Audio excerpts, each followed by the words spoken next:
ثاقب بشیر صاحب، اس وقت خطے کی جو مجموعی صورتحال ہے اس کو اگر دیکھا جائے، آبنائے ہرمز کو بند کرنے کی باتیں ہو رہی ہیں، فردو کے پاور پلانٹ کے اوپر حملہ کرنے کی بات ہو رہی ہے، اور یہ کہا جا رہا ہے کہ بلاک بسٹر بم جو ہیں وہ امریکہ جو ہے وہ کسی نہ کسی طریقے سے B-2 بمبار طیاروں کے ذریعے فراہم کر دے اسرائیل کو۔ تو خطے کی مجموعی صورتحال جو ہے، کیا اس کا اثر پاکستانی سیاست کے اوپر بھی ہے؟ بالکل، پاکستانی سیاست میں بھی کہیں نہ کہیں جو ہے وہ اس کا اثر ہمیں جو ہے وہ نظر آتا ہے، اور اس تناظر میں اگر دیکھا جائے تو ایک تو جو پاکستانی حکومت کا جو ہمارے وزیر دفاع ہیں ان کا جو رد عمل تھا، فارن آفس کا جو رد عمل تھا، بلکہ جو وزیر دفاع ہیں ابھی بھی رات کو بھی اور ابھی بھی میں دیکھ رہا تھا تھوڑی دیر پہلے بھی ان کا ایک ٹویٹ آیا ہے، وہ ایران اسرائیل اس تنازع کے معاملے میں ہی ہے، اور جو اسرائیل کی جو بربریت جاری ہے اور اسرائیل جو ایران اس کا بھرپور جواب دے رہا ہے اسی تناظر میں ہے۔ لیکن جو پاکستان کی سیاست پر اس کے اثرات ہیں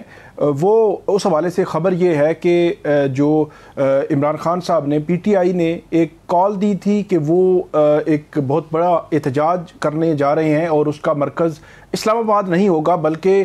ملک بھر میں جو بڑے شہر ہیں وہاں پہ احتجاج ہوگا، اور اس احتجاج کو وہ خود لیڈ کریں گے عمران خان صاحب، اور وہ لیڈ اندر سے وہ ساری جو پلاننگ ہے وہ دیں گے، اور ان کے فیصلے جو ہے وہ حتمی ہوں گے۔ ایون اس سے قبل جو ہوتے رہے، اس سے قبل جو احتجاج ہیں اس میں علی امین گنڈا پور جو وہ فرنٹ لائن پہ ہوتے تھے، بیرسٹر گوہر بطور چیئرمین، یا سلمان اکرم راجہ، عمر ایوب، اسد کیسر، یہ سارے ہوتے تھے۔ لیکن اب کی بار عمران خان صاحب نے حتمی فیصلہ اپنے ہاتھ میں رکھا ہے، اور 3 آگے لوگ جو ہے وہ طے کیے تھے کہ عمر ایوب، سلمان اکرم راجہ اور شبلی فراز، یہ جو ہے وہ اس حوالے سے پلاننگ کریں گے۔ لیکن پچھلے تقریباً 6 روز سے یہ خبر گرم تھی کہ PTI کی جانب سے جو پشاور میں جو اعلان کیا گیا کہ 22 جنوری سے وہ ایک تحریک کا اعلان یا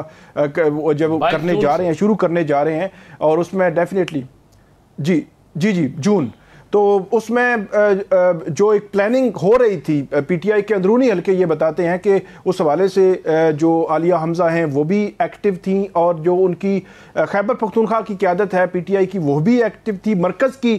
جو قیادت ہے وہ اس حوالے سے پلان کر رہی تھی۔ پچھلے 6 روز میں کوئی میٹنگ، کوئی جو انٹریکشن جو ہے جیل میں عمران خان صاحب سے نہیں ہوا تھا، تو اس لیے ان کو بھی یہ خبر نہیں تھی کہ اب نیکسٹ کیا ہونا ہے، کیا اس سچویشن میں کہ جب جو ہے وہ خطے کی صورتحال جو ہے وہ بڑی ٹینس ہے، تو کیا PTI پھر بھی احتجاج کرے گی؟ تو آج پھر عمران خان صاحب سے جو ان کی جو بہن ہے وہ ہمشیرہ ملی ہیں، تو وہاں پہ انہوں نے یہ کہا ہے کہ 3 ہفتے کے لیے اس خطے کی جو صورتحال ہے اس کی وجہ سے انہوں نے کہا ہے کہ ہم اس کو پوسٹ پون کر رہے ہیں اپنے احتجاج کو۔ تو اس کا مطلب یہ ہوا کہ کیجئے گا ثاقب صاحب، یہ 2 ہفتے ہے یا 3 ہفتے؟ جی یہ 2 ہفتے ہیں، جی 3 ہفتے جو ہے وہ تین ہفتے جو ہے وہ بتایا جا رہا ہے۔ ان کی جو ہمشیرہ ملی ہیں ان کی جانب سے کہ 3 ہفتے جو ہے وہ پوسٹ پون کیا گیا ہے، اور 3 ہفتے کے بعد جو ہے وہ اب احتجاج ہوگا۔ اس میں انہوں نے جو یہاں ملک میں یونٹی کی بھی بات کی۔ جب پاک بھارت جو جنگ ہوئی تھی تو اس وقت بھی تقریباً جنگ 10 مئی کو جب اختتام سیز فائر ہوا تو تقریباً 12 یا 13 مئی کو ملاقات ہوئی تھی، تو اس وقت بھی عمران خان صاحب نے یہ کہا تھا کہ ملک پہ ایک مشکل وقت ہے، تو اس وقت ہمیں یونٹی کی ضرورت ہے، یکجہتی کی ضرورت ہے، اور ساری عوام جو ہے وہ اکٹھی ہو۔ اور جو مودی کے خلاف انہوں نے بات کی تھی، اور مودی کی چالوں سے جو ہے وہ یہ کہا تھا کہ ہمیں ایکٹیو رہنا چاہیے، مودی کسی وقت کچھ بھی کر سکتا ہے۔ تو اب کی بار بھی انہوں نے اس قسم کی ہی بات کی ہے، اور اپنا احتجاج کا پلان اب مؤخر کر دیا ہے، اور اس کا اثر جو ایران میں جو کچھ ہو رہا ہے، اسرائیل جو کچھ کر رہا ہے، اس کے اثرات اب پاکستان کی سیاست میں خاص طور پر یہ جو ہے وہ آنا شروع ہو گئے ہیں۔ اگر یہ جنگ پھیلتی ہے تو اس کے اثرات جو ہے وہ مزید گہرے بھی ہو سکتے ہیں۔ بریک کے بعد خوش آمدید ناظرین، بجٹ کا دور ہے، اور بجٹ کے اوپر بحث و مباحثہ ہے، چاہے وہ وفاق کا ہو، چاہے پنجاب کا ہو، چاہے KP کا یا چاہے سندھ کا۔ اب اس کو لے کے جو نئی ترجیحات ہیں، جو سفارشات پیش کی گئی ہیں، اب اس کے اندر اتحادیوں کے جو اس وقت تحفظات ہیں وہ کیا ہیں، تجاویز اس کے حوالے سے کیا پیش کی گئی ہیں؟ ثاقب بشیر صاحب،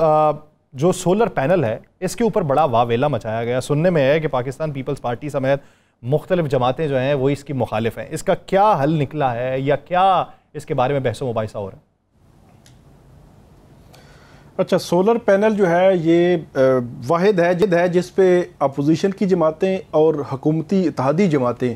وہ تقریباً متفق نظر آئی ہیں، اور قومی اسمبلی میں بھی اور سینٹ میں کی جو قائمہ کمیٹیاں تھیں دونوں، انہوں نے جو تجاویز تھیں وزارت خزانہ کی اور حکومت کی، اب حکومت جو ہے وہ مسلم لیگ نون کی، ہم کہیں گے کہ 18% سولر جو ہے وہ جو درآمد ہونا تھا اس پر جو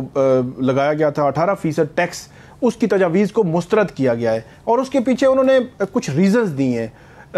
پہلی جو ریزن ہے وہ بڑی امپورٹنٹ ہے، وہ یہ ہے کہ پہلے آپ یہاں پہ جو سولر بنا رہے ہیں اس کی کوالٹی، اس کا معیار اور اس کا جو پرائس ہے اس کو اب مینٹین تو کر لیں نا. سب سے بڑی بات کوئی بھی چیز ہے اس کی کوالٹی ہوتی ہے. تو کوالٹی وہ آپ اگر نہیں دیں گے اور آپ یہ کہیں گے کہ باہر سے بھی نہ منگوائیں تو پھر آپ انویسٹمنٹ جو ہے وہ کروانا چاہتے ہیں وہ کیسے ہو سکے گی؟ چیئرمین ایف بی آر نے بہت کوشش کی وہاں پہ جو اراکین تھے ان کو کنونس کرنے کی، لیکن کوئی بھی کنونس نہیں ہوا اور انہوں نے متفقہ طور پر ان تجاویز کو جو ہے مسترد کیا. تھوڑا سا بیک گراؤنڈ اس میں یہ ہے کہ یہ 2022 میں سولر کے حوالے سے پالیسی بنانے کی کوشش کی گئی تھی، لیکن ابھی تک پالیسی جو ایک فریم ورک پورا جب بننا وہ نہیں بن سکا. پی ٹی آئی کے دور میں یہ سب سے پہلے جو ہے وہ لگا تھا، اس میں ٹیکس سولر پہ یہ ٹیکس 17% لگایا گیا تھا. پھر شہباز شریف صاحب وزیر اعظم بنے اور انہوں نے جو وہ ٹیکس ختم کیا، اور اس کے پیچھے بھی انہوں نے جو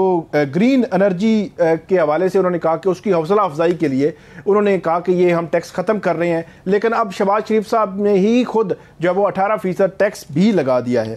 اس میں بڑے امپورٹنٹ جو ہے وہ دلچسپ فیکٹس ہیں کچھ، کہ پاکستان کا جو سولر ہے وہ اس کی کوالٹی کیا ہے اور چائنا کا سولر، مطلب اسی کا کمپیریزن ہے آپس میں، کیونکہ چائنا کی بہت بڑی انڈسٹری ہے اور بڑے طویل عرصے سے وہاں پہ قائم ہے. تو یہاں کی جو ایک تو بات یہ ہے کہ یہاں پہ اس طرح سولر بنتا نہیں ہے، باہر سے ہی سامان آتا ہے اور یہاں پہ پھر اس کو جو ہے بنا دیا جاتا ہے. تو 18 سے 19% یہ بتایا جاتا ہے کہ یہاں پاکستان کا جو سولر بناتے ہیں وہ بجلی پیدا کرنے کی کیپیسٹی رکھتا ہے، اور جو چائنا سے جو پرانی کمپنیز وہاں پہ کام کر رہی ہیں تقریباً وہ 25% سے بھی زائد اس کی جو کیپیسٹی جو ہے وہ اس کی زائد ہے. پھر جو ہے وہ سالانہ بیسس کے اس کی ایفیشنسی جو وہ چیک کی جاتی ہے، وہ ایفیشنسی کے لحاظ سے بھی جو ہے وہ چائنا کے جو سولر ہیں وہ زیادہ ہیں، زیادہ افیکٹو ہیں. اور سب سے جو امپورٹنٹ بات یہ بھی ہے کہ جو پرائس وائز جو وہاں سے آ رہے ہیں اس کی پرائس اور یہاں کی پرائس تقریباً ایکول ہے. اب حکومت نے یہ پلان کیا کہ ہم جب امپورٹڈ پہ 18% ٹیکس لگائیں گے تو یہاں کا جو سولر ہے اس کو آپ جو ہے وہ